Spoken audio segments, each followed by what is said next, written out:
lamang po ito ng Manibela dito sa NCR, Central Luzon at Region 4. Composed of UB Express and lalong-lalo na sa mga jeepney. Opo. Mga multicabs kasama po rin natin dito kanina. Ano po ang napag-usapan natin? Dito po kanina kasama po natin yung whistleblower na galing po sa ahensya ng LTFRB. Executive assistant po siya dati, former executive assistant ng ni Chairman Chopilo Guadis III. At isiniwalat niya rito yung mga anomalya po ng lagayan doon sa loob ng LTFRB mula sa ganitong tao papunta po dito sa Malacanang. Sir, like, anong mali? Like, Nalagayan daw po ayon doon sa ating whistleblower, nalagayan po doon sa mga prangkisa, provisional authority at mga ruta na para mai-award doon sa mga tao na to. Ulitin ko, hindi natin dito kalaban ang gobyerno na nilalabanan. Ang nilalabanan po natin dito yung korupsyon na nagpapahirap po sa taong bayan. Sana ito ay masolusyonan ng ating mahal na Pangulo. Sir, yung whistleblower, ano po yung mga dala-dala niyang mga ebidensya? Actually, meron siyang mga screenshot, may mga ibang dokumento na papel, black and white, at saka mga audio recordings po ng kanilang mga pag-uusap. Sino-sino po yung mga kausap? Sa ngayon sir, hindi ko po pwedeng i-confirm o i-deny pa lahat ito kung sino kasi medyo kasi kailangan makapag-file din muna kami ng kaso sa ombudsman. Sir, pero kanina ibinunyag niya kanina. Ibinunyag niya po kung paano po yung scheme ng lagayan mula kanino, papunta kay kanino, hanggang sa dulo po kung kanino ho yung huling lagay na dinadala ho. Sir, bakit kayo napili ng whistleblower na magbunyag nito? Actually, nung una, July pa to nung nilapit niya sa akin, nung una, siyempre ayoko maniwala dahil July, kumakalaban na ako dun sa maling patakaran. Kung matatandaan ninyo na second strike, ando doon na yung pagbubunyag ko na sana maimbestigahan nila. So ang ginawa naman ho ng DOTR at ng LTFRB, tinapatan ho ako ng tinapatan ng mga taong sinungaling. Di ho ba? Kaya ho, imbis na inimbestigahan, hindi na sana dumating sa punto na to kung noon pa lamang ho pinakinggan na yung aming mga paratang at nag-imbestiga sila ng sarili nila, hindi na sana dumating umabot sa ganitong senaryo. Kung bakit ako, hindi ko rin ho alam. Hindi ko rin ho alam kasi, pero nagpapasalamat ako sa tiwalang ibinigay niya sa akin kasi nasa akin lahat ng mga screenshots, audio recordings at kung ano-anong mga dokumento, binigyan niya ho ako ng kopya. Kaya lang, mas maganda kung sa kanya ho ito manggagaling o pag-file po namin ng kaso sa ombudsman ngayong linggo po na ito. Sir, pwede ba namin malaman kung sino ang whistleblower na to? Ano po yung Whistleblower. yung whistleblower po kanina, yung executive assistant, former executive assistant ni Chairman Chopilo Guadis III, ni Jojo Guadis, si Jeffrey Tumbado ho. Yung dating communication staff o COMSEC ng LTFRB, siya rin ng PIO ng mga nakaraan. Actually, nagulat din talaga ako. Yung tanong nyo kanina kung bakit sa akin, hindi ko rin ho alam kung anong meron. Ano ho? Sir, sa video recording, anong napag-usapan doon? Mahaba-haba po ito kung paano yung koleksyon, kung paano ipaparating, kung paano aaprobahan yung hiling ng mga taong nagbibigay ng mga lagay po na ito. Again, sinasabi ng ating whistleblower, hindi sila nang hingi, kusang inalok, siguro na-temp o talagang meron hong scheme na lahat ng lalapit ay i-accommodate nila. Sir, kayo sa Manibela, naranasan niyo na ba yan? Maraming beses. Maraming beses. Hindi lang namin itinuloy na kasi hindi namin kaya. Sir, yung panghihingi sa pagitan ng LTFRB at kanino po? Mga bus company? Mga iba-ibang transport group po ito, iba-ibang transport cooperatives, corporation. Hindi po ito samahan na katulad ng Manibela o ibang samahan. Individual po na transport cooperative o transport corporation o mga taong individual din. Base ho sa ebidensya, magkano po yung pinakamataas, pinakamaliit? Ang nabanggit niya po kanina, nasa 5 million pesos, doon sa pinakamababa, hindi ko na matandaan, pero doon sa mga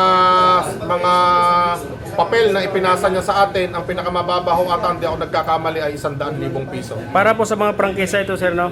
Iba-iba po, may prangkisa, may provisional authority, at yung pag-award po ng ruta.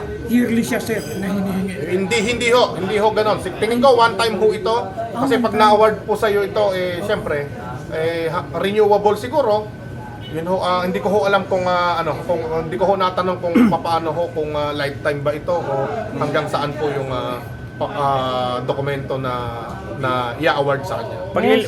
Paglilinaw, Sir Mar, yung hinihingi nila para lang maasikaso or bayad doon sa mga hinihingi ng Actually, transport board? ang sabi ng whistleblower ni Jeff, kusang lumalapit yung mga transport para ho makuha nila yung mga ruta na to. So, mag-aalok, yun ang sinasabi. At pag nag-alok, siyempre, sino ba nga ba naman ang hindi matitem? At ang isang mabigat dito, talagang merong monthly na kailangang ipunin para ibigay kay ganito at kay ganon. So, wala na ho ako sa posisyon para magsabi nun, pero kanina nabanggit na ho. Sir, base po sa binabanggit nyo ngayon na mga transport sector po ang lumalapit sa LTFRB, ibig po bang sabihin na talagang public knowledge na or talagang Opo, matagal na? Matagal na, ayon sa kanya, at ayon din ho sa amin talaga, matagal na po itong kalakaran. Ano ho, na ipagpatuloy na lamang dito, umabot na lang sa ganitong mga tao, pasensyahan, sa kanila pumutok ito, kaya ho, sorry na lang, ganun ho. Kaya ho, ang nangyari sa amin, kami ang naiipit, kami ang binibigyan ng deadline, kami ang ginigipit, kami ang nahihirapan sa kalsada, kami ang tinatakot, kami ang mawawalan ng hanap buhay, may ganitong kalalaking corruption pala na nagpapahirap sa amin, kaya pala kami iniipit. Sir, ngayon, Ipaliwanag nila ito kung bakit. Ito ba yung dahilan kung bakit kami iniipit? Kung bakit kami binibigyan ng deadline? Para ho mag-avail kami nitong mga unit na to at meron silang kitain? Kami nagtatanong lang. Sir, bukod pa kay Chairman Guades, ilan po ang pwedeng madawit sa kaso?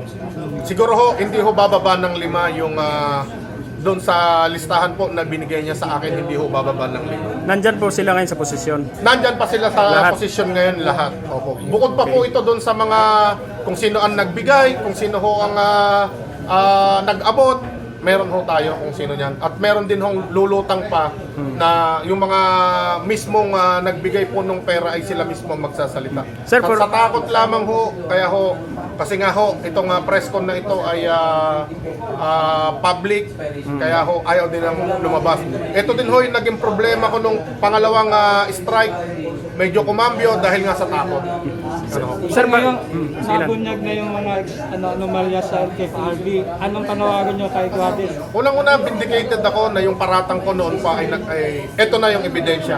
Galing mismo sa ahensya na kung saan ho na tinuturo natin no less than the executive assistant of the chairman. Di ho ba? Mabigat ho ito. Na hindi ko naman ho ito pinilit. Ako ho ang nilapitan para tulungan at magtulungan kami dahil nga po marami ang napapahirapan. Sir, bilang leader ng Manibela, ano po ang susunod yung hakbang ngayon na nalaman nyo na ang katotohanan? Kung hindi ho sila magre-resign at hindi ho maibabalik sa amin yung aming mga prangkisa na ipinananakot sa amin, sa Lunes ho ang pinakamalaking transport strike na mararanasan po ng gobyerno. At hindi lamang po ito basta tigil pasada. Pupunta ho kami sa harapan ng LTFRB, ng DOTR hanggang Malacanang at doon na ho namin iiwanan o kung posible na kung ano man ho ang gawin namin doon sa aming mga jeepney doon total, binigyan na ho kami ng taning, daig pa ho namin ang may cancer. Sir, paulit lang, this coming Monday ba siya? This coming Monday, October 16, kung hindi ho ako nagkakamali, nationwide po ito. At sinasabi mo, sir, kung hindi mag-resign, Kung di magre-resign at yung deadline na binigay sa amin hanggang December 31, ito ho yung nagpapahirap sa amin. Ito yung stress ng aming sektor araw-araw na nagre-resulta din doon sa pahirap doon sa mga mananakay. Bakit hindi mabigyan ng prangkisa? Kasi pahirapan. If the price is right pala. Di ba? Kaya ho walang masakyan ng ating mga kababayan. Kasi hindi basta-basta ho nagbibigay ng prangkisa dahil nga meron palang di umano ay lagay o presyo itong mga prangkisa nito, lalo na doon sa mga ruta na malalakas. Sir Mar, linawin ko lang, yung sasampahan ng kaso o dawit, meron bang mas mataas pa kay Guades or mula kay Guades pababa lang? Opo, may mataas pa po kay Chairman Guades sa pagkakaalam ko doon sa ating whistleblower. Idadawit niyo po yan sa kaso? Idadawit, Sa ombudsman? kasama po talaga siya sa kaso dahil yun po yung yun po yung scheme eh. Hanggang doon sa director, ang pagkakaalam ko ho, mga regional director. Oo. Sana ho, sa mga kababayan natin, ayaw ho natin gawin ito. Pero kailan ho matatapos yung paghihirap ng bayan natin kung dito pa lamang ho sa transportasyon may korupsyon na. Patuloy ho na tumataas ang produktong petrolyo, tataas ang pamasahe. Apektado po ang taong bayan dahil domino effect. Kapag nagtaas ng pamasahe, taas ng krudo, korupsyon sa LTFRB, sa DOTR, magtataas po ang lahat, kawawa po ang taong bayan na magtataas po lahat ng presyo ng mga pangunahing bilihin na hindi naman po tumataas ng ganong kalaki ang sahod. May mga pamilya tayo, may mga anak tayo, araw-araw nagko-commute. Ayaw din naman natin na bitbitin nila itong hirap na to.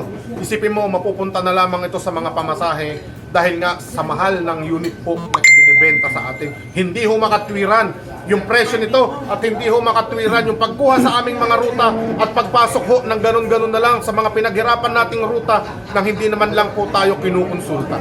Sir Mar, kung yung matatandaan, bago lang ay nagbigay po ng statement si Senator Raffy Tulfo, kaugnay po ito sa mga Egypt na from China.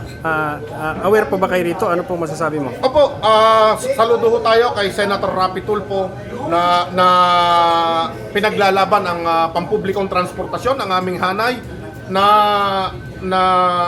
nandyan siya, kabalikat namin, kaakibat namin sa mga suliranin na ito, na kontra siya, na bakit meron naman tayong sariling mga jeepneys, sariling gawa, bakit natin tinatangkilik yung iba? Ano bang meron dyan?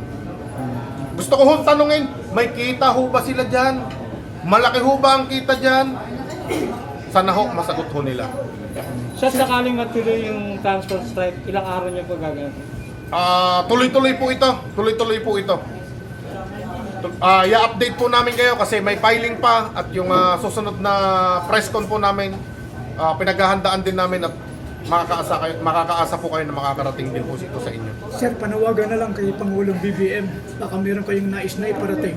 Pangulo, mahal naming Pangulo, Ferdinand Bongbong Marcos Jr., kung gusto nyo ho na maging maayos ang inyong pamumuno, ang inyong liderato, itong mga corrupt officials po na ito, imbestigahan ninyo at kung ito ay mapatunayan, dito pa lang, sana ho, tanggalin nyo na, palitan nyo na, at maglagay ho tayo ng mga tao na karapat-dapat ho dito, na may malasakit ho sa pampublikong transportasyon, na hindi lamang po pinagkakakitaan. At yung ating mga kasamahan sa sektor ng transportasyon, naghihintay po ng magmumula sa inyo kung matutuloy pa po ba ang aming hanap buhay o tutuldukan na po ba talaga ito sa December 31 na ito po ang malaking pangamba ng ating mga kasamahan kung bakit lagi ho tayong merong mga kilos protesta at higit sa lahat ano po ang inaasahan ng mananakay at ng taong bayan sa pampublikong transportasyon kung puro korap po ang mga nakaupo sa inyong gobyerno. Thank you very much. Thank you. Magandang hapon po sa mga lahat. Humingi po ng konti ng kamunawa at pinalog dahil ako po ay punta ng opisina at saka sa European Pilihanan kumuuna yung pag-release ng pondo para po sa fuel subsidy sa mga LGU saka sa mga nagde-deliver po ng mga sasakyan. Yung mga delivery drivers po. Sa mga LGU po, meron na kaming partial releases. Sa mga mobile jeepneys po, we have about 70% of the releases. Pauman din po sa mga bagong kumpresa na nadidelay po yung pag-release. Pero sinisikap po namin na makumpleto po lahat ito hanggang sa pangalawang linggo po na Oktubre. Yun po sa mga LGU naman po, naibigay na rin po sa amin ng DILG yung pera, ang inyong listahan para ngayon ho i-download naman namin yung pera sa mga LGU kung ilan po ang kanilang bibigyan. Depende po yun sa listahan.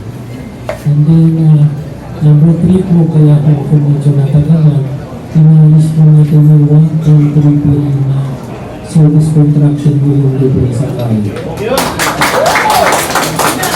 Ang buong buwan na po, ilalabas namin yung pera, ibabalik po natin yung libre sa kayo, uunahin po natin ang nagtrabahilan, kasama po ang mga jeepneys, hindi rin katulad nyo na nalimit lang sa carousel, ngayon po pati mga jeepneys, kasama po sa libre sa kayo. Yun lang po muna ang aming announcement sa ngayon.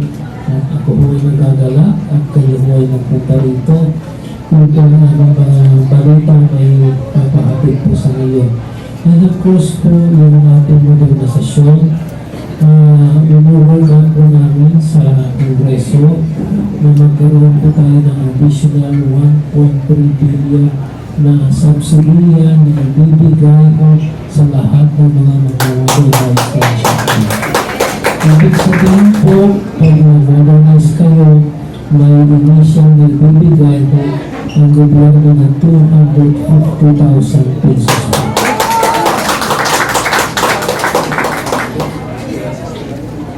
Dati po, ngayon tinasala po namin ng 250 at yung mga nabigyan ako ng 180, mabibigyan din sila ng difference of 250. Kung magano, rate at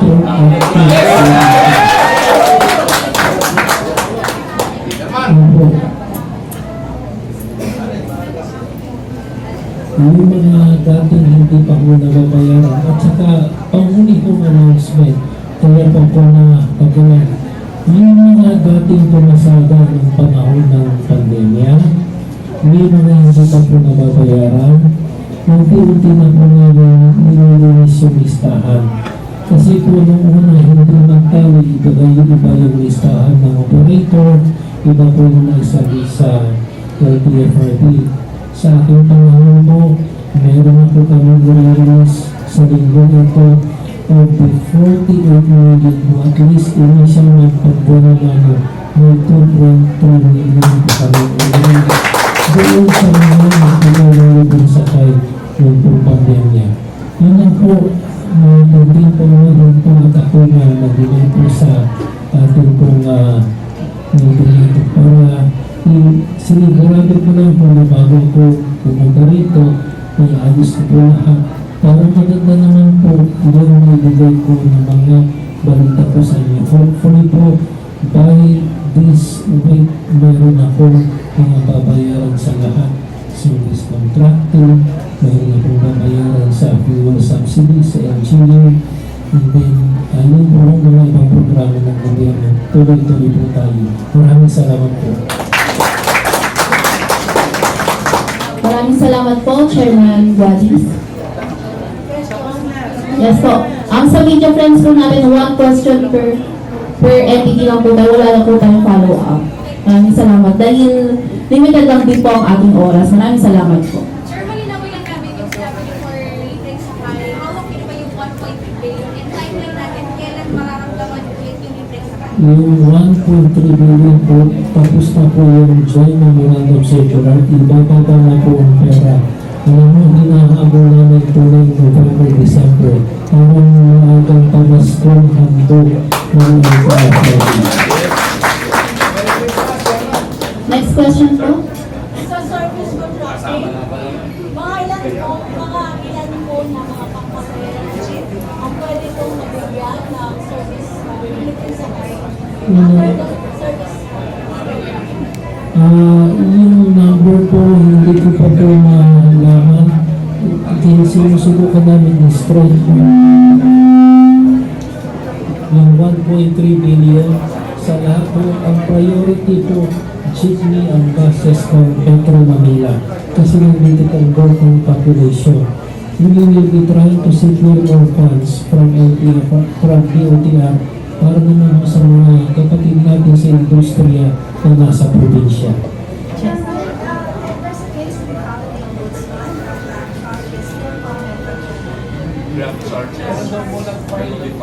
Wala po akong alam. As of this morning, nasa office po naman ako. Wala pa po akong nalalaman na ganyan. Pero kung meron man po, haharapin naman po natin, malinis po ang ating kalooban.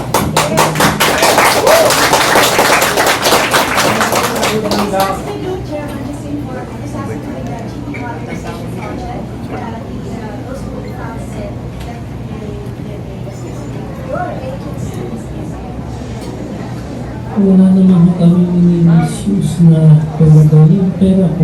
Diretso ko sa teritoryo niya.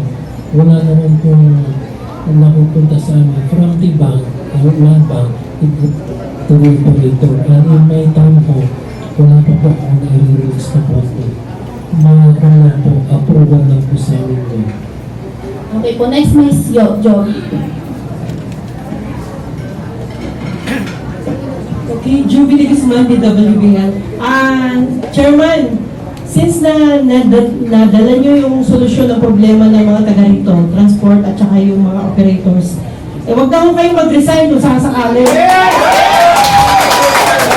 Kasi dapat ang ginagawa ko yung mga may nagagawa, bawal mag-resign. Kasi walang nagagawa, yun ang magsi-alis kayo.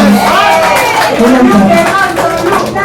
Salamat po, pero ito po laban natin lahat. Hanggang nandiyan po kayo, malakas po tayo. Itutuloy po natin po laban. Maraming salamat po. Last three questions, sir. Yung professional ko na 1 peso per increase, hanggang kailan po ito pararamdaman at saka like bukas ito kasi may malaking roll bar. Meron pa kayo certain period na tinitignan sa criteria para kung pawilan po yung professional per increase na peso.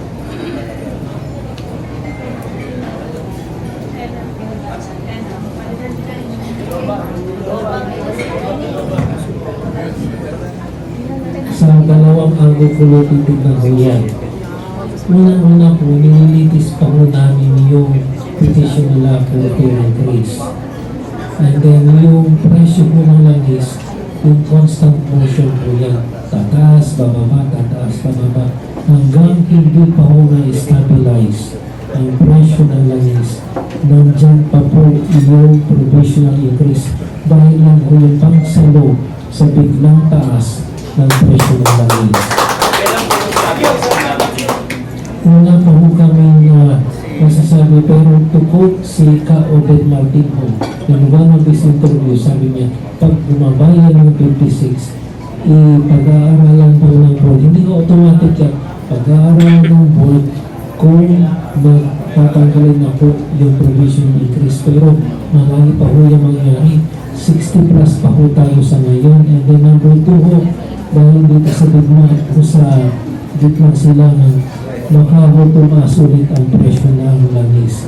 Kaya nga po, meron po kaming ginagawang pag-aaral ngayon doon sa petition po ng mga jeepney operators po doon sa kanilang hinihinging additional increase. Yun po, depende rin po yan sa magiging resulta itong nangyayari po sa mundo ngayon. Salamat po. Ang division po ng mga jeepney operators is 5 pesos. Kanina po sa press conference ng Transport Group, nasabi po nila na okay na sa kanila yung 2 pesos. Kahit hanggang 2 pesos ibigay nyo. Is there any comment from the chairman? Yes, mas madaling desisyonan. Yung 5 as against 2, mukhang mas madali yung desisyonan yun. Kasi yung 5 ang hirap po namin i-push up. Yung 2, medyo konting pihit na lang po. Baka po madali na po i-desisyon yun. Although ang aming desisyon po ay hindi lang galing sa aming pag-aaral, tinatanong din po namin ng NEDA kasi sa bawat increase po ng ating gasolina, may epekto po ito sa ekonomiya. Tumataas din ang presyo ng ibang bilihin. Pero yung 2 pesos po, yes, mukhang mas madali na ho namin limitin yung kanilang kahilingan po. Mas pinadali po yung petition. Last question po from KTV, Ms. Karen.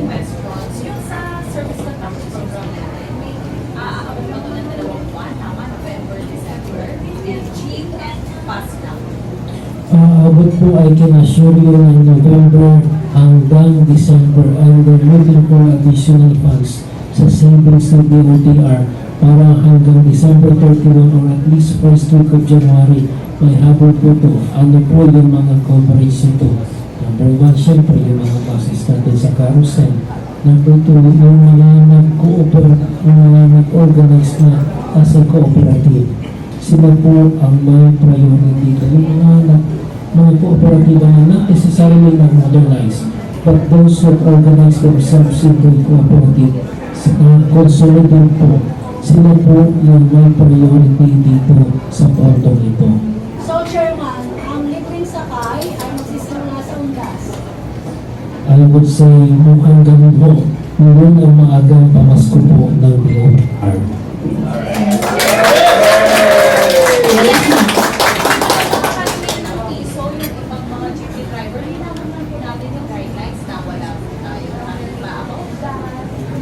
Naku, wala po tayong matrix. Lahat ito, this is all encompassing na piso.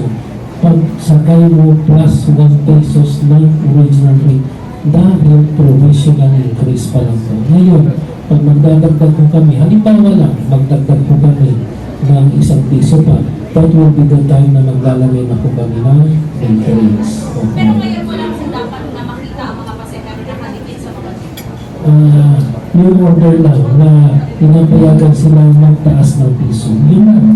Siya yung nating pondo from DOTR na lang yun. From DOTR po, ibababa po yun dito. And I'm expecting it anytime this week, ibababa na po yung pondo. Yes, May pondo na po yan dati. Alam niyo ho ba yung pondo ng 2022, 2023, hindi mo nagamit? Nandun sa DOTR dahil hindi nila mapagtuma yung billing ng operator at saka yung record ni DOTR. Yan pong inaayos namin ngayon sa LTFRB at yung mga naayos na po namin yun ang unang-una namin babayaran. Ang timeline din po namin yung isang matapos po ang taon. By it will be about 43 million po na hindi pa po bayan sa service contract. Ito po, 44 million po. Again, maraming salamat po ulit sa ating media friends at sa ating mga transport crew na umatid po sa ating press conference.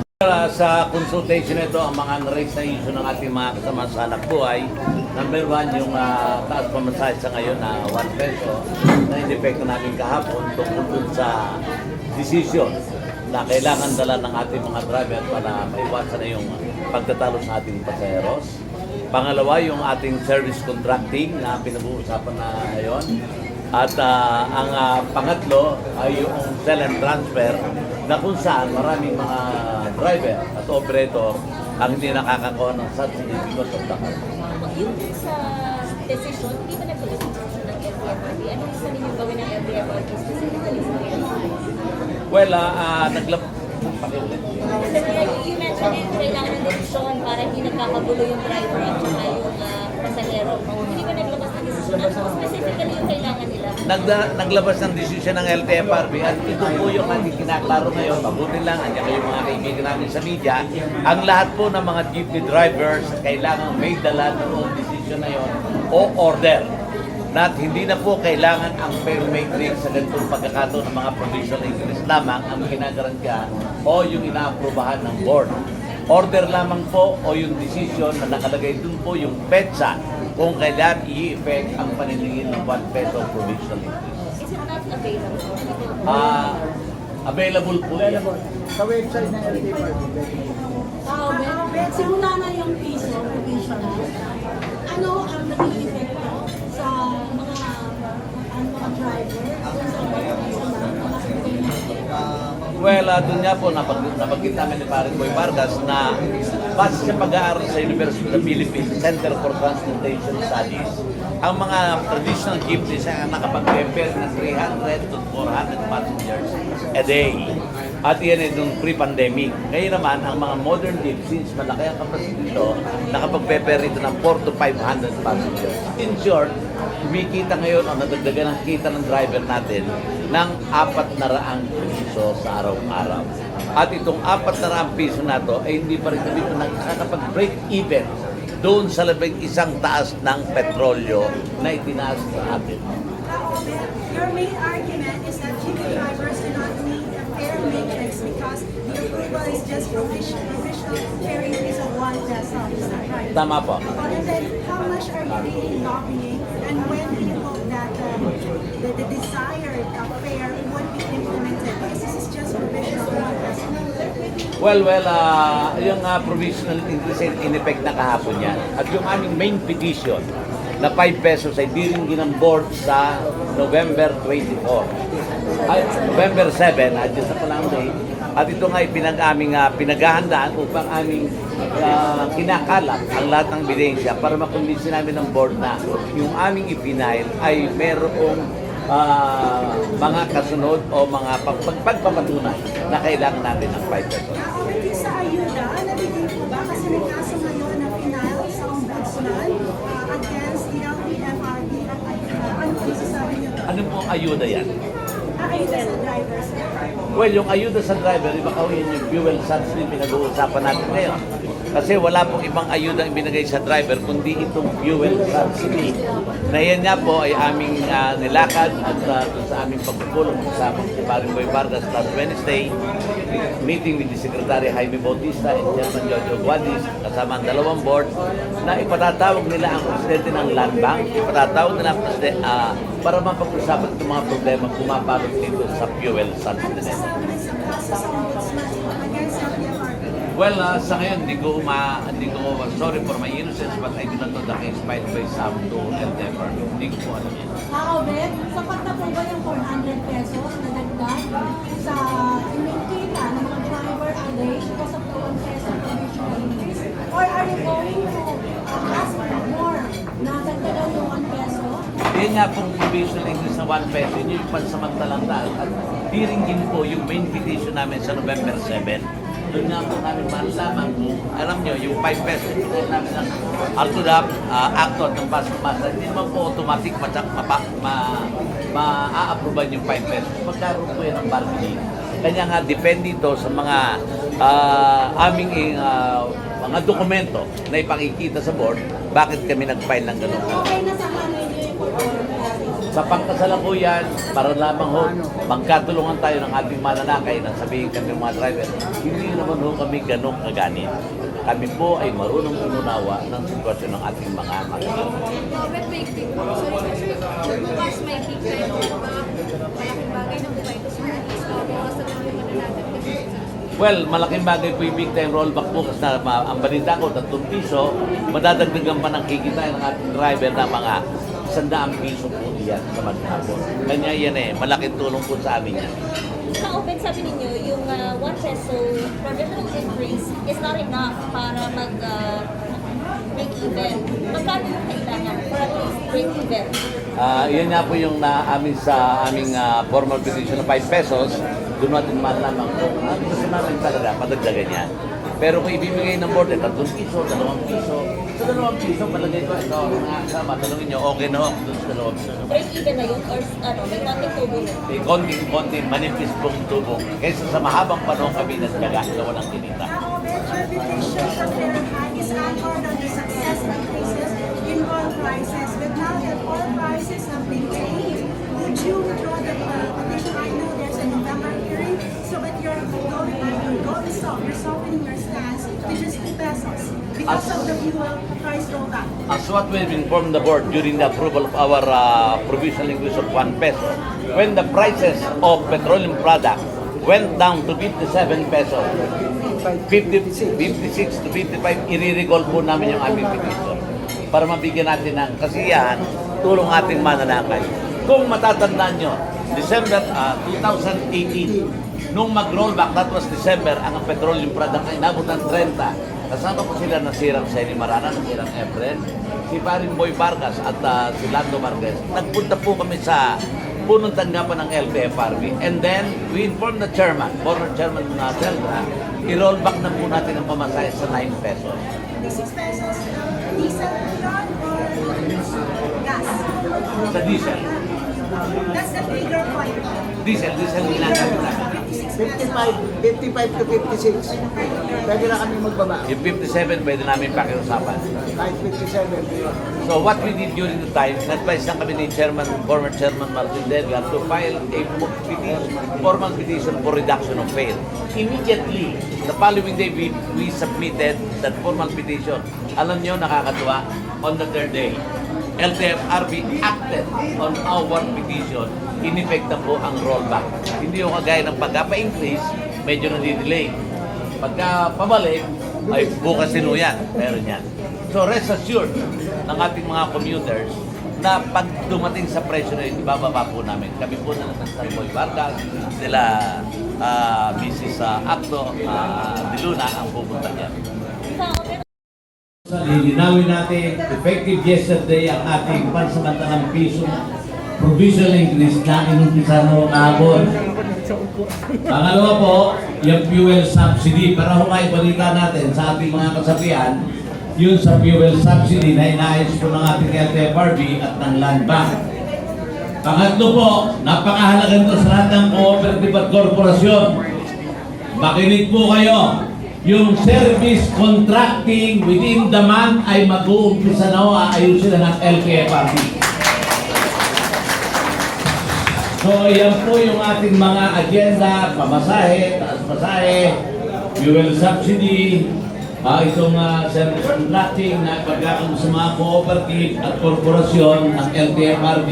Yan po yung mga programang pag-uusapan natin.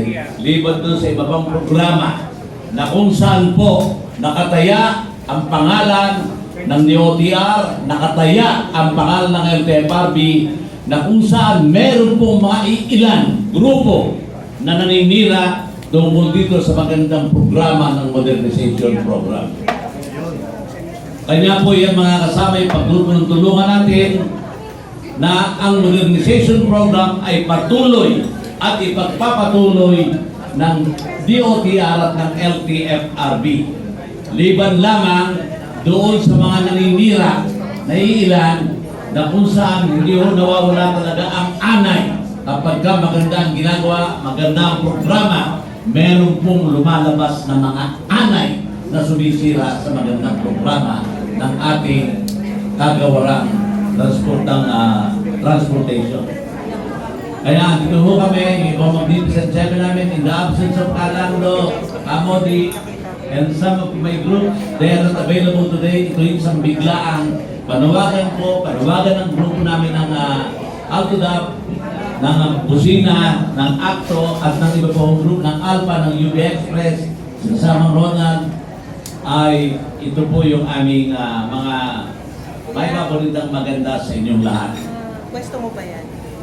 Kasi Dahil po. So magandang umaga po sa ating lahat. Actually po, yung pagtaas ng piso na pamasahe po na kung saan, tatlo po kami ni Pasang Masdan, Alda po, saka ng Acto. Yung po na-aproban. Ang suggest ko lang po sa inyo, mga kasama, kumuha po kayo ng order, may lumabas pong order sa LTFRB dyan, na kung saan, para walang pagtatalo ang pasahero at driver, bigyan po natin ng kopya yung ating mga driver.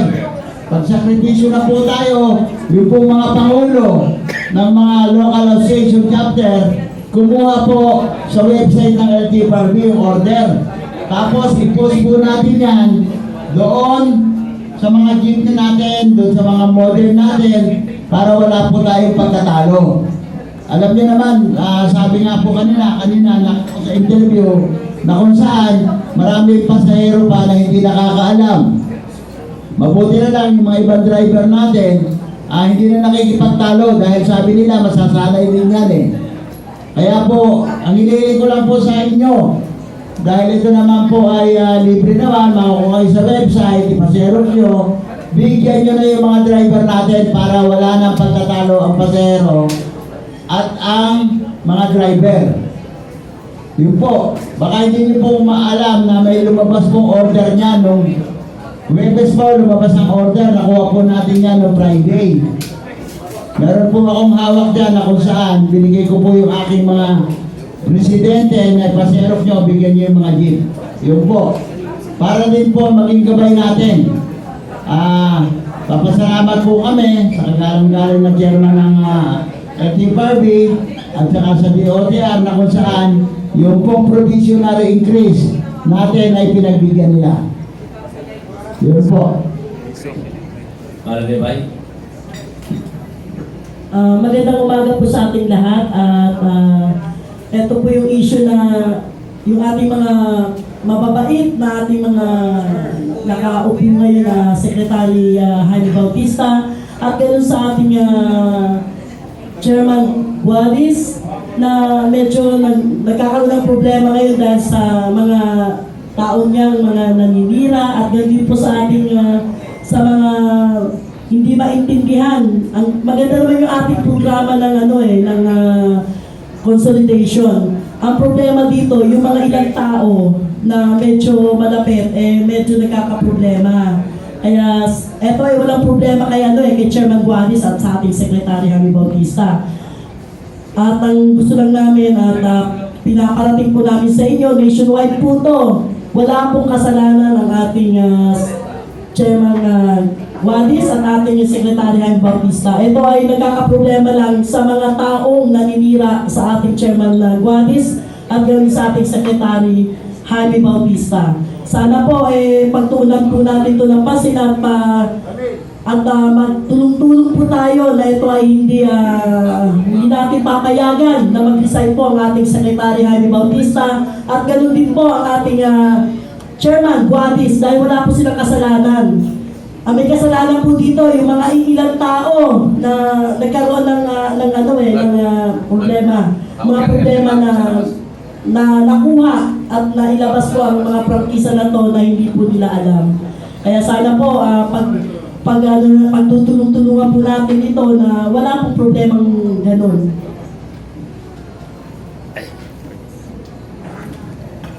Sige ba?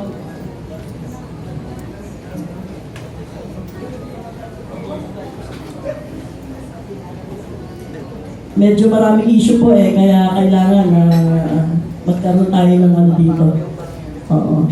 Saka nagpapasalamat din po ako sa ating Chairman Guadis doon sa provisional authority po namin na piso. Nationwide, marami nga po nagtatanong, tama nga po si Paring Boy na kumuha po ng order para doon sa hindi na po magtalo yung ating mga mananakay at yung ating mga tsuper. Tama po yun. At maraming salamat din po sa inyo lahat na nandito, sa lahat po ng mga members namin na nandito ngayon na sumuporta sa press ko na ito. Maraming salamat po. Isang magandang umaga po sa ating lahat, mga kapatid sa hanap buhay. Isa lamang po ang ating pakay dito sa press conference na ginagawa ngayon. Simula po nung namuno ang ating Secretary Bautista ng DOTR, ang Chairman LTFRB, Tony Jojo Guadis, kami po sa Pasang Mazda, kasama rin po natin ang ating mga miyembro nationwide. Ang mga kooperatiba na nandito po ngayon, ang mga chairman, ang aming po mga local associations na nandito ngayon, ay natutuwa sa kanilang diktadura. Dahil simula po nang napalitan ang ating administrasyon, ito po ang pawang katotohanan lamang. Ngayon lang po namin naramdaman na ang LTFRB ay pamilya po. Lahat po ang problema ng bawat kasapian, ng bawat asosasyon, kooperatiba, korporasyon ay kanila pong tinutugunan sa maayos na pamamaraan. Hindi po natin maaalis minsan na kahit anong ganda ng ating gawin ay meron pa rin pong mga taong nakapaligid sa kanila, sa ating lahat na maninira. Tayo po ay nagpatawag ng conference na to. Mamaya po malalaman ng lahat kung ano po ang konsepto ng pagpapatawag na ito. Ito po ay walang sapilitan, no? Lahat po ang dumalo rito ay taus-pusong sumusuporta sa ahensya. Ito po ay isang pawang katotohanan lamang. Mamaya, ilalahad natin lahat. At nang sa ganun ay maliwanagan pong lahat, even ang ating pamahalaan. So, yun po, ibibigay ko muna po ang pagkakataon sa ibang kasamahan. Isang pinagpalang umaga po sa ating lahat. to clarify it once and for all. Ang agenda pong ito, hindi ko tungkol sa pag-resign ng chairman at ang DOTR. Wala pong agenda gano'n. Pagparin mo, kumarin di ba yung mga kasama, kundi ang ating pong lilinawin dito, yung pong ating fare increase, yung pong ating fuel subsidy, yung pong service contracting na kinakailangan ng mga co-ops at ng ating mga korporasyon. Yung mga tanong mamaya na list dito, tatanggapin po namin at amin pong sasagutin sa abot ng aming kaalaman. Samantala po, tinatawagan ko ang mga presence ng ating taga-LTFRB, yung pong magpapaliwanag tungkol po sa fare increase, fuel subsidy, at ito pong tinatawag natin service contracting. Other matters to be taken after this agenda. Handa po kami sumagot dyan. Mga taga-LTFRB,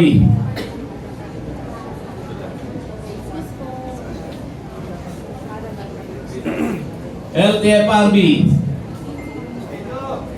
Ay, present po. Padaan lang, sir. Ay, ito na pala ho.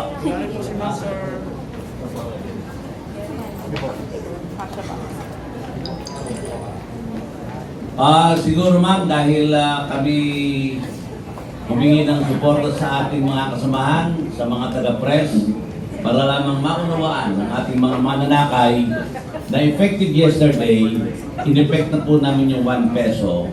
At yung pang problemang aming kinakaharap, hindi lamang ng mga anditong mga pamunuan ng cooperative at korporasyon at ng mga samahan tungkol po dyan sa fuel subsidy at yung po tinatawag nating service contracting. You have the floor, ma'am, please.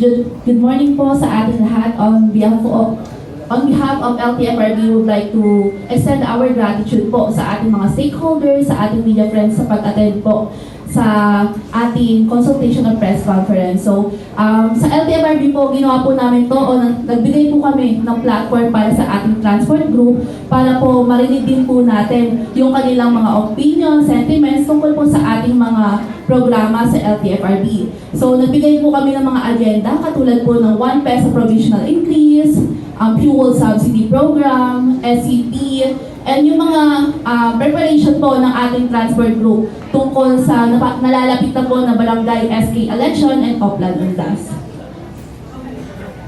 Yan, kagaya nga po ng sinabi ni Mr. Valentin Col, ang ating media coordinator ng LTFRB Communications Team or Communications Unit.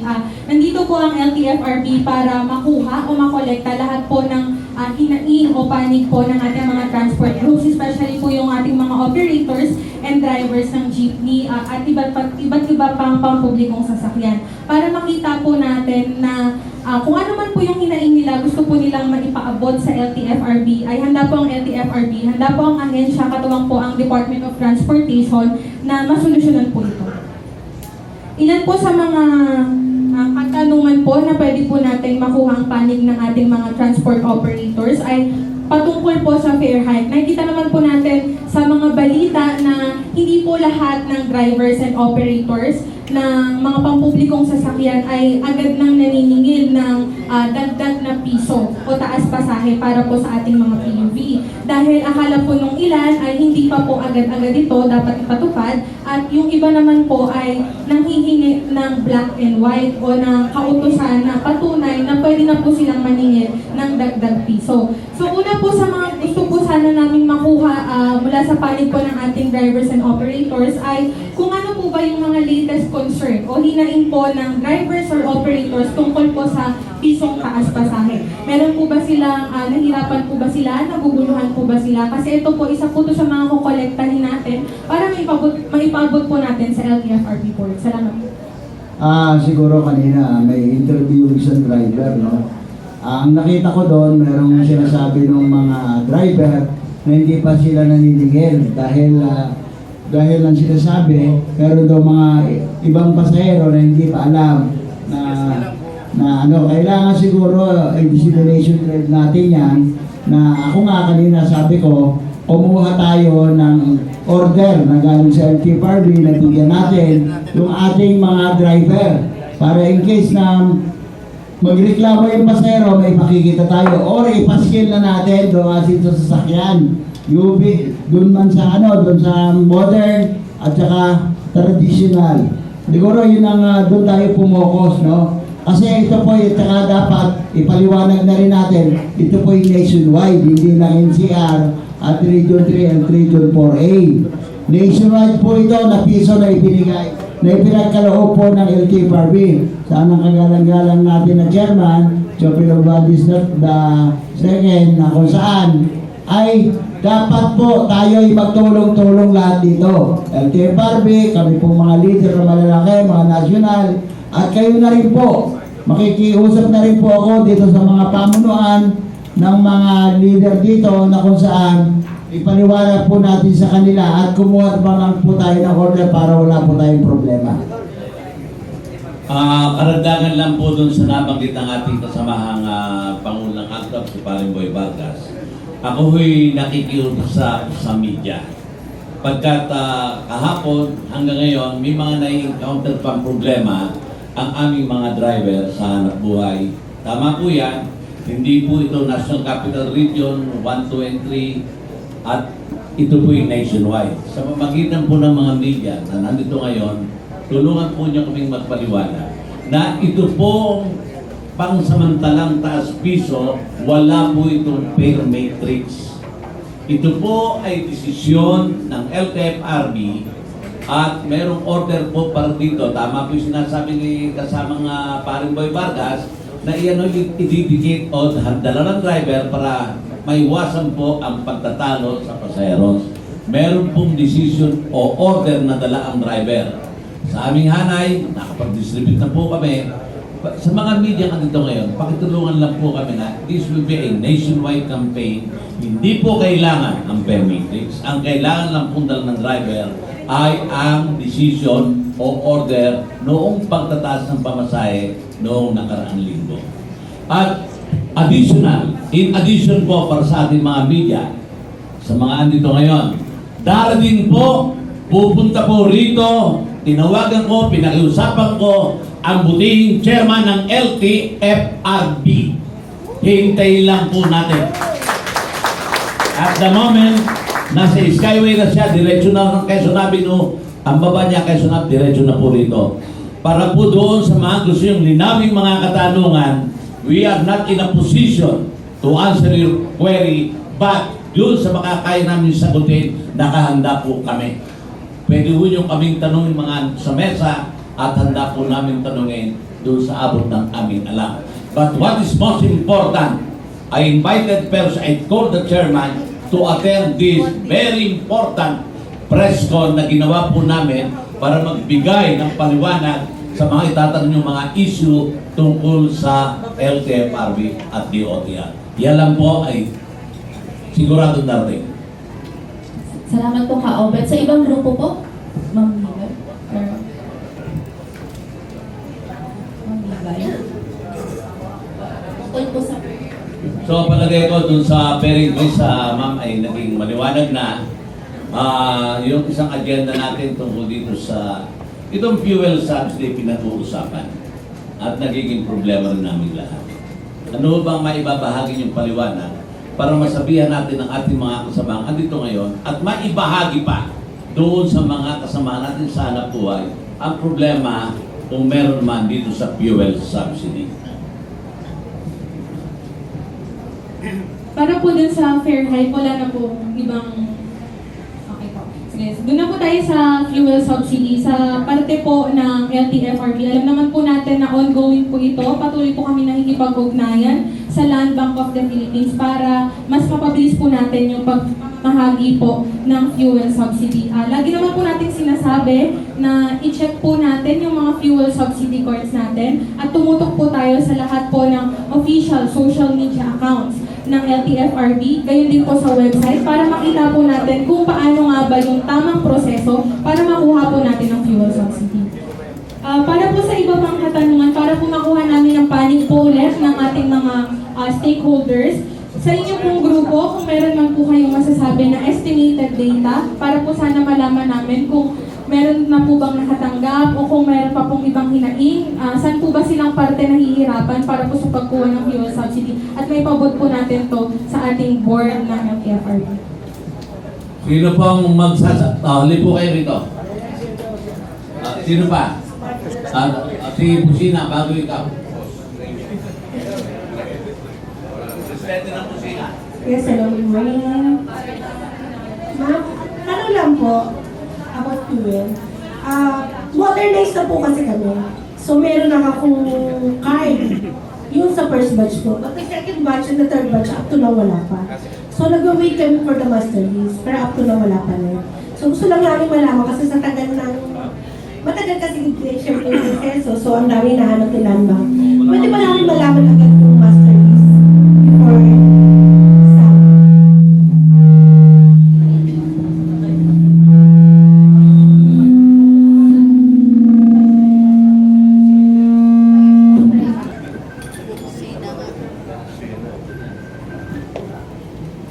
Katulad nga po ng palagi natin sinasabi, syempre bukod po dyan sa website na pwede nyo pong puntahan, meron po kasi tayong specific na regional franchising regulatory offices na pwede po natin puntahan. Lalo na po, pwede po tayong mag-email sa kanila para diretso na po kasi iba-iba po itong region. So, para mas mapabilis or para makita po natin na mas kakaunti po yung pwede natin puntahan or parang mas kaunti po kasi kapag central po masyadong malawak eh. At least kapag regional franchising, mas direkta po natin ma-isi-send or may papaabot po yung hiniling natin ngayon. Para mas mabilis din po yung direct na po sa inyo ipapaabot kung ano man po yung abot. Modern ito pinag-usapan natin, ma'am, ha? Modern. So, lahat naman siya modern na. So, magkakaroon. Positive. Na fuel subsidy. Yes. Lahat po ng PUBs natin ay magkakaroon po ng fuel subsidy maliban lang po sa Rock for Hire. Lahat naman po ng PUBs.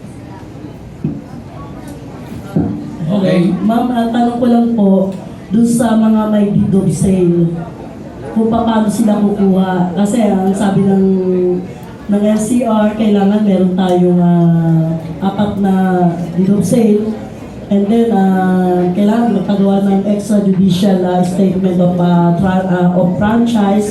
Ang pinakamabigat po doon kasi, yung mga valid ID na hinahanap po doon sa mga may deed of sale. Paano kung patay naman na po yung 10 taon na nabili yung mga sasakyan at franchise? Paano magkaka-valid ID po yung mga patay? Pangalawa, yung mga nag-abroad na po. Kaya nga po binenta yung mga sasakyan dahil doon na sila titira sa Amerika, sa ibang bansa. Paano tayo kukuha ng valid ID? Sana po mapagaang po to na magkaroon po tayo ng desisyon po dito na mapagaang na lang po yung may mga deed of sale para makakuha naman po sila ng mga fuel subsidy po nationwide. Yun po yung katanungan ko po, ma'am. Thank you.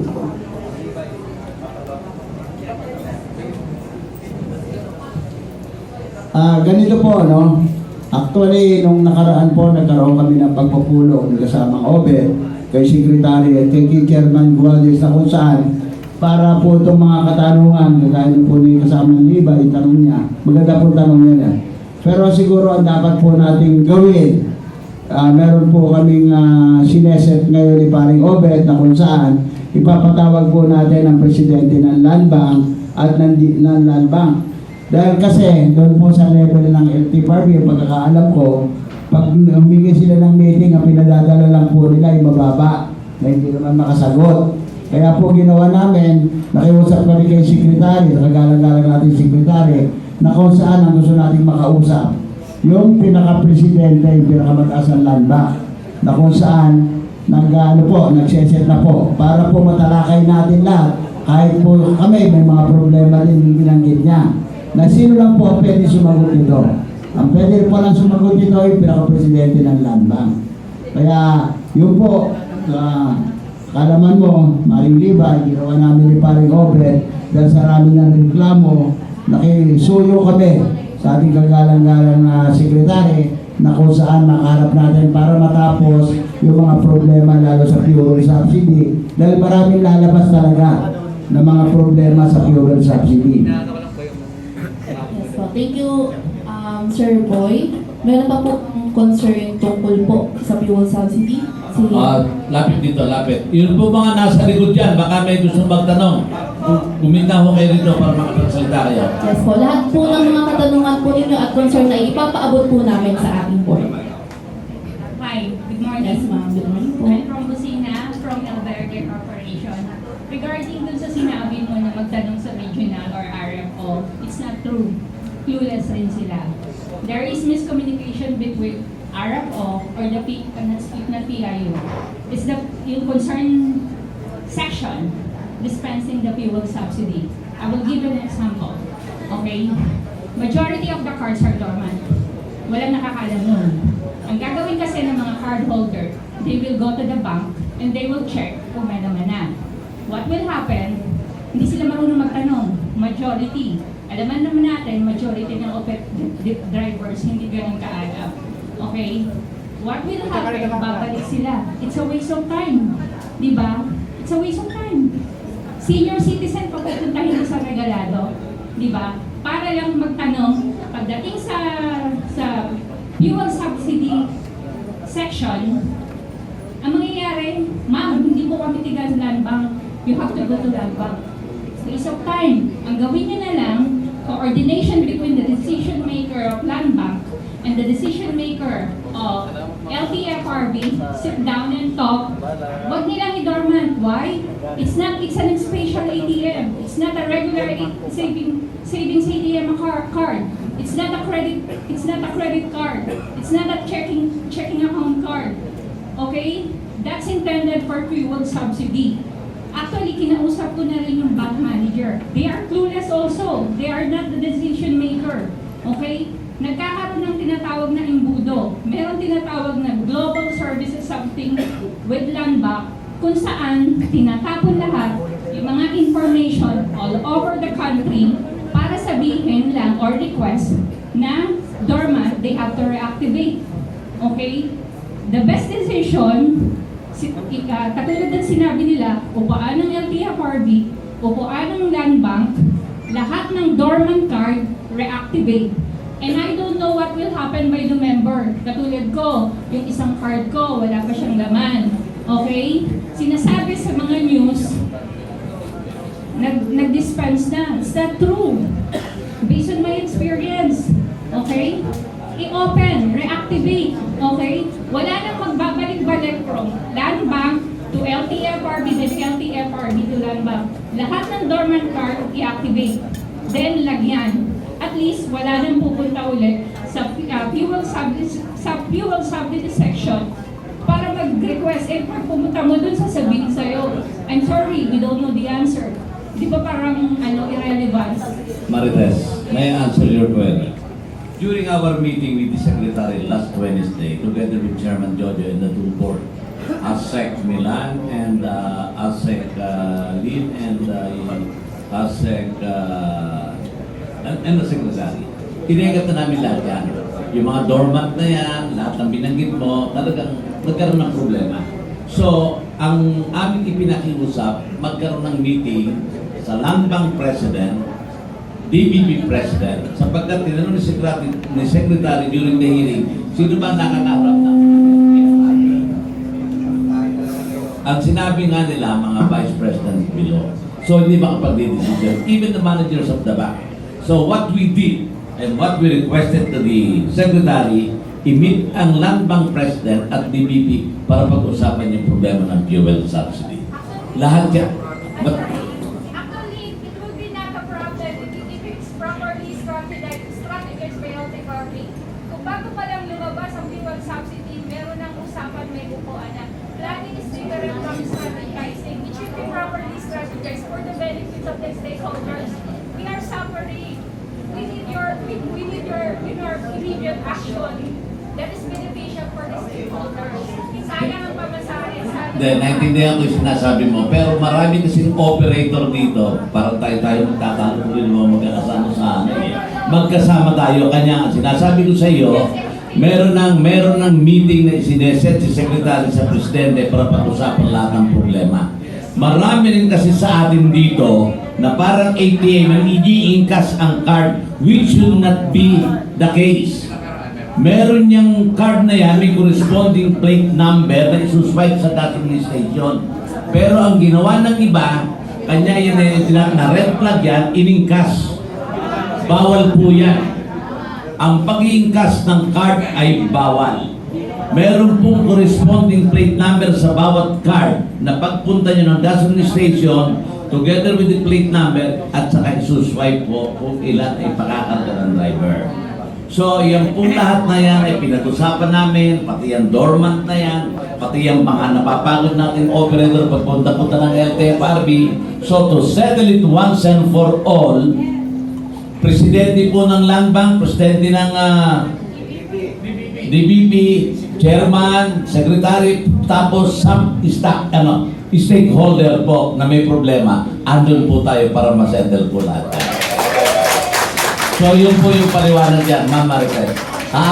We will invite you during the...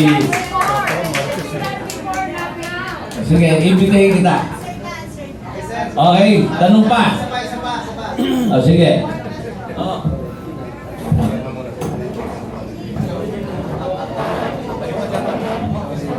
Magandang umaga po sa inyo lahat sa Nagbuhay at ganun po sa on behalf of Stop and Go Coalition, no?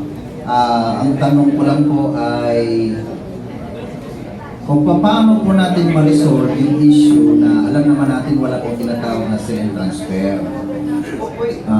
Pwede po ba sa hanay ng LTFRB at ganoon din sa iba pang sangay ng sektor na transport ay magawa niyo po ng isang solusyon? Kasi ganito po, no? Kami ay mga tinatawag na consolidated entity. So dahil consolidated entity kami, nagtayo kami ng co-op. Pwede ba na isahan lang na co-op na at saka yung LTFRB ang kausap? Kasi po, may mga issues kasi na ang mga operator, ipinagkaloob yung kanilang card sa dati nilang driver. Then umalis, no? And then ngayon, ginagamit nila, activate yun. Tuloy-tuloy ngayon na kinukuha. So kawawa naman yung kasalukuyan na may unit na ngayon ang plano namin sana ipaabot sa sangay ng LTFRB, corporation and cooperatives, as long na kami natawag na consolidated entity, nag-consolidate kami, control namin ang lahat ng members namin, isang pasahan lang. Sila na ngayon ang gagawa ng solusyon at ibigay sa amin lahat. Kung halimbawa may mga nawala doon, mag-file kami ng affidavit of loss. Para sa ganon, isang kukuha lang doon sa LTFRB o sa section ng tinatawag na fuel, corporation man ang co-op. Para sa ganon, mas mabilis yung transaksyon. And then sana, bilang stakeholder kami, para maiwasan sa amin yung show cause order, mga kasama, isang bagay na gusto kong ilinawin sa inyo, no? Sa aming cooperatives, meron kami sariling gasoline station. Okay? So, paano ngayon kung yung card namin ay doon namin gagamitin sa mga malalaking tinatawag na mga petrolyo? No? Hindi ang kumita yung iba. So, dapat, as co-op kami, para kumita yung co-op namin, iswipe namin yan para i-cash out namin. Ngunit, dahan nga lang, dapat talaga identified yung isang co-op na may gasoline station. Para sa ganon, hindi kami magkaroon ng show cause order. Bigay po natin ito ng tinatawag na balance, mga kasama, ha? I-balance natin to na pagka dumating sa punto, yung mga nag-swipe na yun, baka mamaya dati na. Kaya kailangan bigyan ng mas mabilis na pamaraan na sana ay hinihiling namin sa pamunuan ng LTFRB, solusyonan niyo po yung aming mga panawagan na huwag naman umabot ng susunod pa o ilang taon bago namin makukuha. Kasi baka mamaya, ngayon nag-file, tapos October na, November, December, tapos sabi next year na. So sayang po ang pagkakataon na para mabigay ng tulong sa mga co-op. Nagets niyo po yung point ko, co-op, corporation, through tinatawag na LTFRB. And LTFRB doon sa Land Bank or sa DBP. Tapos po ang sistema na yan basta't meron pong tinatawag na signature o pirma ng lahat ng chairman at lahat ng board, gumalaw. At identified niya yung lahat ng unit na yan ay ng isang co-op or corporation, tapos na po yun. Tapos yung lahat ng iba doon, pailan kagad ng cut na, wala na. Di mas masaya po siguro. Salamat po.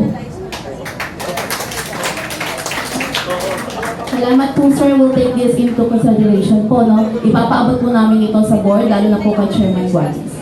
May katanungan pa po ba? Sige po. Si Ma'am, Ina. Okay, from Busina po. Ask ko lang, kasi meron kaming 32 modern units. Nag-operate kami, nag-start kami since last February 2022. Ask ko lang, ma'am, bakit po hanggang kailan po namin matatanggap yung aming mga fuel subsidy card? Kasi alam naman po natin na ang taas ng diesel ngayon. Mga modernized yung units namin. So, hinihingi namin na sana medyo pabilisin po yung proseso. Kasi hanggang ngayon wala pa po kami sa master list. Wala pa rin nilalabas. Tulad ng sinabi nyo, sa NCR kami nagpo-follow up. Wala pa rin po. So, umaasa kami dun sa fast action and also sana sa land bank, ma-produce na kagad yung mga cards namin. Thank you. Thank you po, ma'am. Thank you po. Okay po. Next agenda po natin ay sa service contracting program po. Mga kasama, may idadagdag lang ako, no? Nabanggit ni Chairman ng isang kooperatiba natin. Yung kung kanilang sinasabing under fleet management, dahil kami po, even us, sa Pasang Maso, meron din kami korporasyon, may mga kooperatiba po kasi na nagtatayo sariling garahe nila ng yung mga tinatawag overhead tank, tama, Chairman? So, kumbaga, parang siyempre, nagne-negosyo sila, nagne-negosyo tayo. Kumbaga, yung pinupunto ni Chairman kanina, yung paggamit ng card. Tatapatin ko kayo, mga kapatid. Ang card natin na yan is intended for fuel talaga yan. Ngayon, although yung card na yan, para bang kinukonsidera rin na as debit card. No? So you can go everywhere, shopping malls, kainan, restaurants, pwedeng swipe yan. Okay? So, naman pong intention para gamitin sa fuel subsidy yan, para sa ating mga mahal na tsuper, tayo po ay gumagawa ng undertaking from LTFRB na nakapaloob dito na ito ay ibibigay sa tsuper. Marami rin po, nabanggit po ng aming Pangulo si Ka-Obet na may mga naging problema rin before na ito po ay nagamit po sa ibang bagay. So hanggat maaari po, ang DOTR, ang LTFRB, ginagawa po ng paraan ngayon. Nanawagan po kami ng meeting last week. Papatawag po natin ang Presidente ng Land Bank, ang DOTR, haharap din po mismo ang ating kagalang-galang na Secretary, ang ating Chairman Jojo Guadis ng LTFRB, nang sa ganon, masolusyonan po lahat yung problema natin yan. Even us, sa PM Jeepney po namin, meron po tayong korporasyon, out of 60 cards, madalas ko pong i-check yan sa ATM. Out of 60 cards, 10 pa lang po ang may laman na 10,000. 10,000 sa modern Jeep, 6,500 naman po sa traditional. So tayo naman po, bilang kapwa operator nyo rin, at bilang leader po ng public transport ng jeepney, tayo po ay hindi nagsasawang makipag-coordinate para po lahat ng ating problema ay masolusyonan po sa agarang panahon. So yun lamang po ang aking mababanggit at hindi lang po kayo nag-iisa. Lahat po tayo ay kaakibat itong problemang ito. Kaya dito po mga taga-LTFRB, we are hoping by next week siguro medyo maayos na natin to. At dahil napakabigat na rin ang kinakaharap ng ating mga kapatid na tsuper sa patuloy na pagtaas ng produktong petrolyo na yan. At yun naman po, mabanggit ko ulit, yung provisional fare increase na 1 peso sa jeepney po ay malaking pinapasalamat po natin sa LTFRB. Although ito po ay piso lamang, pero ito po ay magiging malaking tulong na rin. Ipagpalagay natin ang isang jeep, traditional man o modern, nakakapag-ferry kami ng mga 400 passengers a day. 400 pesos na rin po yun. But hindi po namin sinasabi rin na ito po ay makakaptapan na rin doon sa taas ng produktong petrolyo ng diesel ngayon. But although, meron kami nakuha ang karagdagan, plus doon po sa ating ihiringan pa na original fare increase, implementation po natin additional 5 pesos, which is meron pong hearing itong November 7. Makita po natin ang gagawing aksyon ng ating board ng LTFRB. 24, ma? November 24 po hearing. Correction. 7 ba? 24? 7? Oh, 7, I'm sorry. Ngayon, hintayin lang po natin ang desisyon ng board doon po sa original na 5 pisong final namin. Kung makakuha pa tayo ng piso, 2 piso, 3 piso, malaki pong magiging tulong para sa hanay po ng PUJ. So lahat po ng yan, kami po mga national leaders, hindi po kami nagsasama makipag-coordinate, upuan ang problema para po sa kapakinabangan ng pangkalahatan. Yun lamang po namin. Salamat po. Medyo may sasabihin lang po sa akin. Huwag pong magagamit ang ating mga kasamahan sa hanap buhay. Napunang ko kanina, siyempre sa mga taga-media kaibigan natin, sila po lahat ay nakatayo. Tayo po ay nakaupo. Baka po pwedeng mabigyan na ho natin ng konti pag-upuan ng ating mga taga-media dahil baka ho, bakit mga bata ito para ma-relax po sila. Mga kasama sa hanap buhay, baka ho pwedeng bigyan natin ng upuan ang ating mga taga-media para maging relax sila. Pasensya na kayo medyo umiinit ang usapan eh. Hindi ko na po na kayong mga nakatayo lahat. So may mga katanungan po ba dyan sa likod? Ang ating kasama sa hanap buhay. Sa gabing kanan sa pasilyo. Baka meron pa hong gustong magtanong. Samantalin po natin ang pagkakataon na dito ang mga taga-LTFRB. Sige, kaibigan. Mamaya ibubukas natin ang pag sa media after this handsome boy.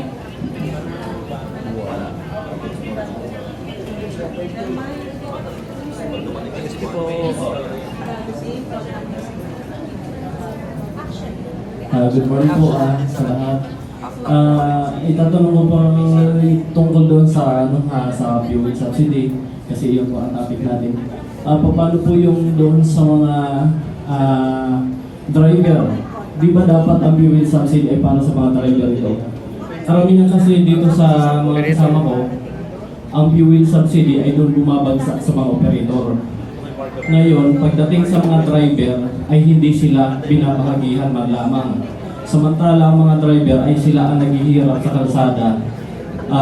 Wala silang makukuhang fuel subsidy kasi may mga operator talaga na sinusulo nila ang fuel subsidy. Ikalawa po, yung kagaya sa iba, ito na itanong na, ulitin ko po ulit. Paano po yung mga nabili namin na mga unit na hindi sa amin nakapangalan ito? Paano namin makukuha ang aming fuel subsidy? Kami ay mga second hand owner, pangalawa kaming operator. Paano po namin ito makukuha? Kasi noon nang nag-file kami, daming hinahanap sa amin. Kagaya ng mga ID ng dating operator, hindi na namin ito makita sila. Wala kaming may present sa kanila na ID. Paano namin ito makukuha? Kagaya sa amin mga pangalawang operator na. Kasama sa hanap buhay, ako na po ang sasagot kung nito ng LTFRB. Yung pong mga operator na hindi nagbibigay sa driver ng card, i-report nyo sa LTFRB para ma-show ko sila. Salamat po. Under train law, ang operator po kasi ang may pangalan. Ngayon, tama yung sinasabi ng aking Vice President si Jojo Martin, nagkaroon ng undertaking tayong lahat ng operator na ipagkakaloob ang card na yan doon sa mga driver. Pero, nag-iingat din kami mga korporasyon at mga cooperative dahil yung sinasabi ni kasama sa hanap buhay, mayroong mga driver na umalis na dala ang card. Hindi dapat ganon. Yung kasing card na yan na approve under the name of the operator, kanya dapat doon ang gagamit kung sino yung driver niya. Kanya natin may pag-iingat niya, kaibigan. Yung tanong mo na yan, i-report nyo sa LTFRB anong region kayo, kung central office o NCR, para ma-issue post ang operator. Salamat po. Okay. Pangalawang katanungan mo sa sell and transfer. Tinekap din po namin ang sell and transfer. Meron na pong memorandum circular tungkol dito sa sell and transfer. Meron po yung MC pinalabas na at doon sa mga nahihirapan, gaya sinabi ni Maring Libay, yung mga cards o yung mga identification ng operator, i-resolve na po yan ng DOTR at ng LTFRB sa pagpupulong po namin ipinakiusap sa ating kalihim at sa ating chairman ng LTFRB. Maghintay lang po tayo ng ilang araw, ilang linggo para yung card na yan ay mapunta sa inyo. Hindi yung kahit mapunta na yung December sa inyo yung card, andun pa rin po ang load niyan, pwede po niyong gamitin. Maliwanag po. So may tanong pa ho. Bago ho natin bukas ang tanongan sa ating mga kaibigan sa media. Meron po bang katanungan dyan sa gilid? Sa likod? Sa harap? Binubukas po ang tanungan sa atin sa media. Baka ho pwede namin sagutin. Habang hinihintay po natin ang ating chairman ng LTFRB. Any question po from our friends? Your friends?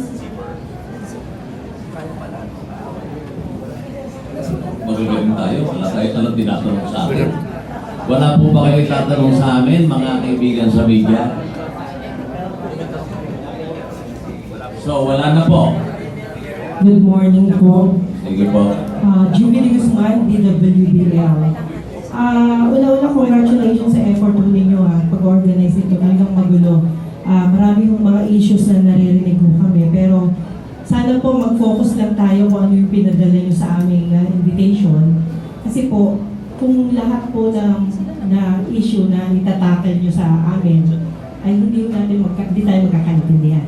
Pangalawa, yung LTFRB, marami ho silang mga magagandang nagawa. Bakit hindi ho natin talakayin yun? Dahil marami ho kayong pasasalamat sa kanila, di ho ba? Ano ho ba yung mga issues na yun?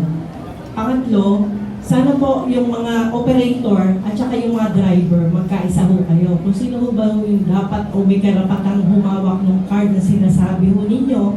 Kasi ang pangit na dating, pinagkatiwala ninyo yung card sa kanila, tapos aalis, di ba?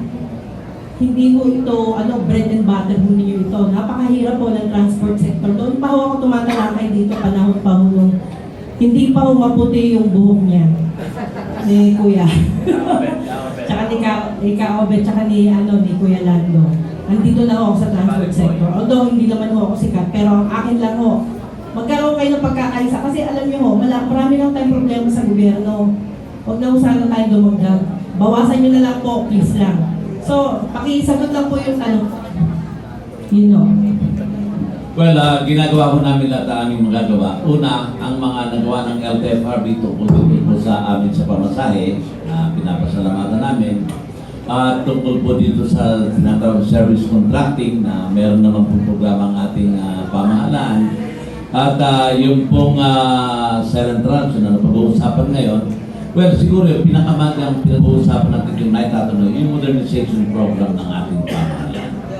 Yung modernization program po, andito po lahat ang mga cooperative, andito ang mga asosasyon, na ito pong mga ito yung nagsipag-consolidate, consolidation process, nag-avail ng PUBMP. At yan nga po, ngayon ay pinakinabangan ng lahat ng mga cooperative at ng iba pang korporasyon na andito sa pag-aarap natin ngayon. Yung pagkakaisa ho ng bawat sektor ng transportasyon, hindi ho talaga namin maiwasan yung meron talagang antay. In spite of everything, ang Magnificent Seven na aming itinayon, kasamang Paring Boy Vargas, meron din po mga agenda na pang sarili ang mga grupo. Subalit kami naman ho'y buo pa rin. Nagkakataon lamang na may mga pagkakataon na meron kaming iba-ibang prinsipyo na hindi kami magkatugma, but after the end of the day, nagkakakwentuhan kami sa isang maayos na pag-uusap at nakukuha namin yung aming mga kailangan sa ating pamahalaan. Kanya nga po kami, hindi ho kami nakikisa doon sa ibang grupo na mag-aaklas, tigil pasada, at sa karanasan ko, binanggit nyo na, maitim pa ang buho ko, maputi na ngayon, hindi ho nagiging matagumpay o hindi po nagbibigay ng maganda ang tigil pasada para makuha mo ang iyong minimiti sa buhay. Naniniwala pa rin ako na sa isang pakikipag-usap o dialogo na gaya ng ginagawa namin ng ALTODAP, ng akto, ng busina sa ating mga kay Kalima Jaime Bautista, kay Chairman Jojo Guadis, nagkakaroon po ng solusyon ang mga problema aming ipinaabot sa kanila. Ulitin ko po, sa tanda ko na sa transportasyon, nag-strike na rin kami nung araw. Marami ng laban ang aming pinagdaan ni Paring Boy Barkas. Anyan po yung Pangulong Louie ko ng kapaoda ko. Asama ko sa pagkikipaglaban. Pero wala po kaming nakuha sa pag-aaklas o tigil pasada o pag-transport holiday. Kundi ang nakuha namin na perwisyo ang sambayan ng Pilipino, na perwisyo ang negosyo, na perwisyo ang hanap buhay ng driver at operator, at tigit sa lahat na perwisyo natin ang ating mga commuters. Kanya naniniwala po ako at ang mga tao nandito ngayon na sa pagkipag-ugnayan, meron po tayong nakukuha, meron tayong naayos sa mga problema na hindi na po kailangan ang tigil pasada. Naniniwala po ba kayo lahat? Yan po ang stand ng Pasong Mazda, yan po ang stand ng Magnificent Seven, ng ALTODAP Acto, ng Busina, at lahat po ng andito sa ngayon. Yan po, ma'am. Thank you po. Yes.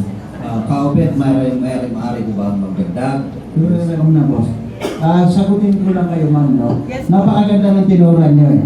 Okay, tinuran nyo. Kaya nga po kami, kasamang Obed, hindi naman po namin maisama lahat ng amin sa Magnificent Seven plus Mighty One. Kaya po gumawa na kami ng pamamaraan dahil yung nakakala po namin problema na gusto po namin marisolva. Kagaya po nung sinabi ng kasama natin dito. Kaya nga, ginawa po namin, nakipag-ugnayan po kami sa kagalang-galang nating sekretaryo. Kaya po nalaman namin na kung part ng LTFRB ang magpapahingi ng meeting sa kanila, mabababang level ang binibigay nila. Hindi po nakakarating doon sa pinakamataas. Kaya nga po kami, nung nalaman namin yon, nakiusap po kami sa ating kagalang-galang na sekretaryo na kung saan baka pwedeng siya na po ang humingi ng meeting para makaharap po natin yung talagang pwedeng magdesisyon ang presidente po ng Land Bank. Siya po ang pwedeng magdesisyon dito para po matapos natin yung mga problemang ganito na talagang nahihirapan din po kami.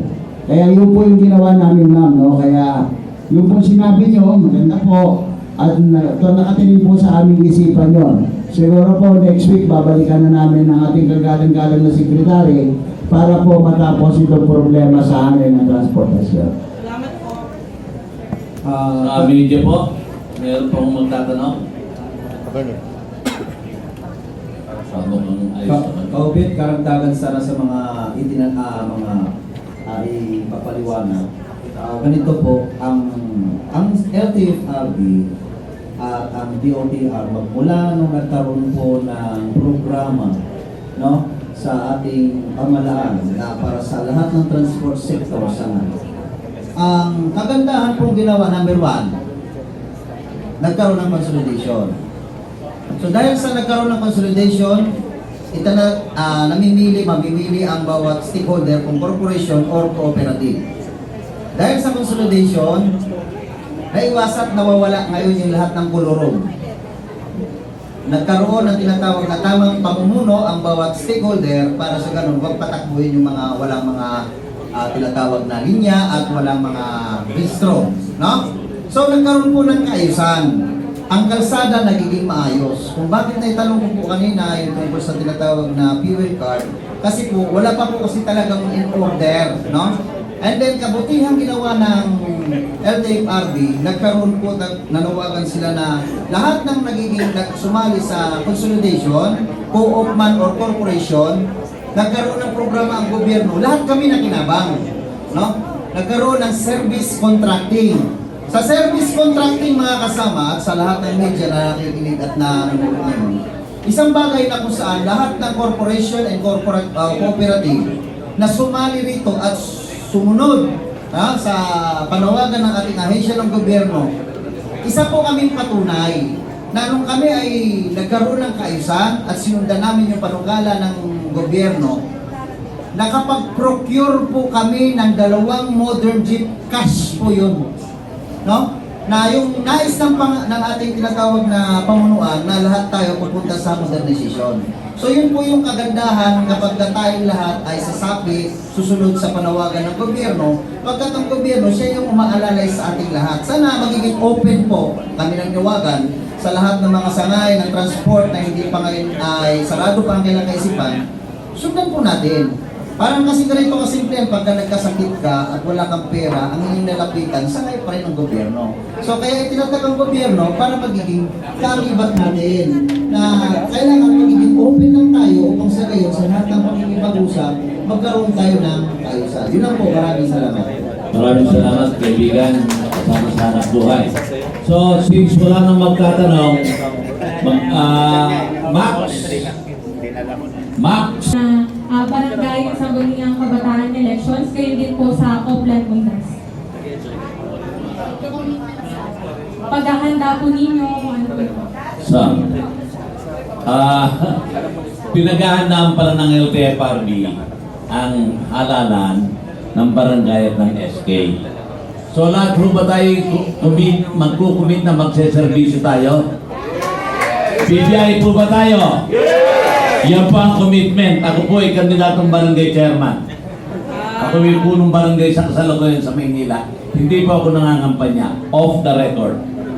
Punong barangay po ako sa Palong, Manila. Barangay 518, Zone 51. Re-electionist po ako. Sa pangalawang pagkakataon ko. So lahat tayo committed na magsiservisyo. So yan po ang sagot ng transport group. Maraming salamat.